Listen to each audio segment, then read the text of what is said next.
Recorded Books presents an unabridged recording of I Am a Star, Child of the Holocaust by Inge Auerbacher, narrated by Suzanne Toren. I am a star. Only special children wear a star. I am noticed from near and far. They have placed a mark over my heart. I'll wear it proudly from the start. A star's a reward, so I've been told, this custom passed on from days of old. I know all that the star is revealing, but I'll try to have a better feeling. I am a star. Papa told me to avoid trouble, come home from school on the double. To me, the star's yellow is gold. I'll try not to act so bold.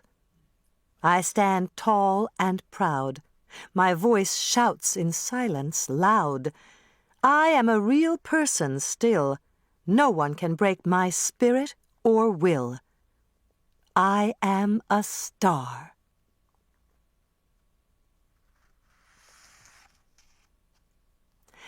I dedicate this book to my parents, the guardian angels, who in the presence of great odds tried to shelter me from the blows, ease my pain, and still my hunger and fears. Ruth and Tommy, and the more than 1.5 million Jewish children of the Holocaust, who now are stars of the night. All the children of the universe, who are the new stars that shine brightly today and illuminate the world with their love. Chapter 1. Beginnings. I remember as a little girl waiting impatiently for my birthday to arrive. My childhood birthdays were always very happy and special. That is, until my 8th birthday. I was 7 years old in 1942, when I was sent with my parents to a concentration camp in Czechoslovakia. My next 3 birthdays marked the years of a nightmare.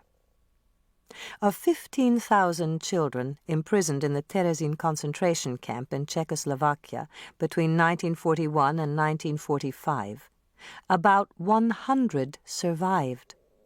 I am one of them. At least 1.5 million children were killed in the Nazi Holocaust. The reason most of those children died is that they were Jewish. Why should one remember these dreadful events? The death of one innocent child is a catastrophe. The loss of such numbers is unimaginable. Their silent voices must be heard today. This is why I feel compelled to trace the historical events that made this great evil possible, and to tell my own story. Many years have passed since these events.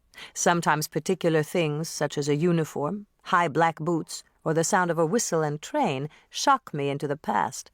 On a vacation in Quebec City, Canada, the sight of the old fortification brought the memories flooding back. The high red brick walls seemed to close in on me. I felt frightened. It was as if I were back there in Czechoslovakia. Yesterday became today. This was not Quebec City anymore. It became Terezin. It brought back to me the time when the nightmare began. I was born on December 31, 1934, in Kippenheim, a village in southern Germany. Kippenheim is situated at the foot of the Black Forest, close to the borders of France and Switzerland. The population of around 2,000 was composed of about 60 Jewish families and approximately 450 Catholic and Protestant families. My family belonged to the middle class. Papa had his own textile business. Jews had lived in Kippenheim for at least 200 years. I was the last Jewish child born there. The synagogue was the center of our lives. I remember well the interior of our beautiful synagogue. The bright chandeliers always caught my eye. It was very strange and special for me to hear Cantor Schwab chant our Hebrew prayers. Most of the Jewish people of Kippenheim attended the Sabbath service on Saturday morning. There was always a special festive spirit during our holidays, and the worshippers came dressed in their best clothes. It was common practice to visit one another after the synagogue service and to invite a stranger into one's home for dinner. There was a very strong bond among the Jewish people of Kippenheim. We felt as if we were all members of an extended family.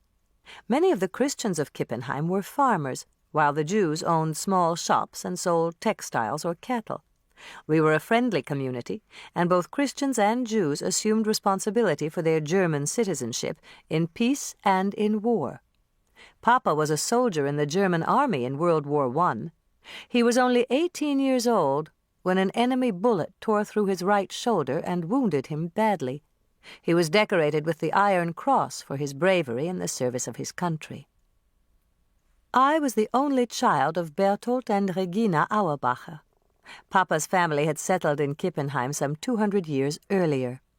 Most of his family made their living by buying and selling cattle, an occupation practiced by many Jews in southern Germany. Papa's grandfather bought the large house in which Papa and I were born. Many Auerbachers lived in Kippenheim, and all of us were related.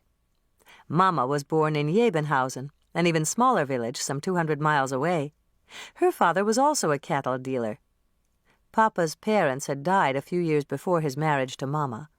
3 of Papa's married sisters lived in different parts of Germany, and the 4th lived in France.